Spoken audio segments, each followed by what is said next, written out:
ทางกรมใหญ่การเมืองกองทัพเพื่อมีการแจ้งโจ๊ะการลิ่นบุญปีใหม่หลายคนฟังคำว่าโจ๊ะกาจะตกใจคิดว่าโจ๊ะบอยลิ่นปีใหม่ทั่วประเทศหรือบ่แต่ตัวนี้ต้องเบิ่งคักๆเพราะว่าตัวนี้แม่นใบแจ้งการจากกรมการเมืองใหญ่กองทัพเนาะเพื่อมีการแจ้งการให้ทางองค์การกรมของการและกระทั่งโรงเรียนเนาะและทางกองหน่วยกองต่างๆของกองทัพนี่ที่ว่าสังกัดอยู่ในกรมการเมืองใหญ่ของกองทัพนี่ให้มีการโจการลิ่นปีใหม่ในปี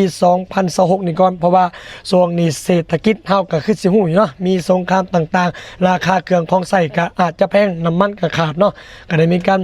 บ่ให้ลินก่อนเพราะว่าโซนนี้ก็ต้องได้ประหยัดน้ำกันก่อนแต่ว่าตัวประเทศเฮาพายลินอยากกินก็กินเต็มที่อยู่กันไปกันมันหรือว่าไปลินเต็มที่แบบปกติเฮาแหละเพิ่นอันนี้เพิ่นเฉพาะแต่กรมการเมืองกองทัพไปซื้อเฮาต้องได้อ่านละเอียดเนาะเพราะว่าส่วนนี้ก็มีดราม่าแล้วเมื่อวานนี่ก็หลายคนเบิ่งคำว่าโจ๊ะซื่อๆก็ตื่นแล้วว่าย่ำเพิ่นบ่ให้ลินทั่วประเทศคำบ่ลินทั่วประเทศแอกก็บ่ยังยอมกันเนาะเพราะว่าถามมาเป็นปีแต่ตัวนี้เห็นเป็นใบแจ้งการของกรมการเมืองใหญ่กองทัพซื่อ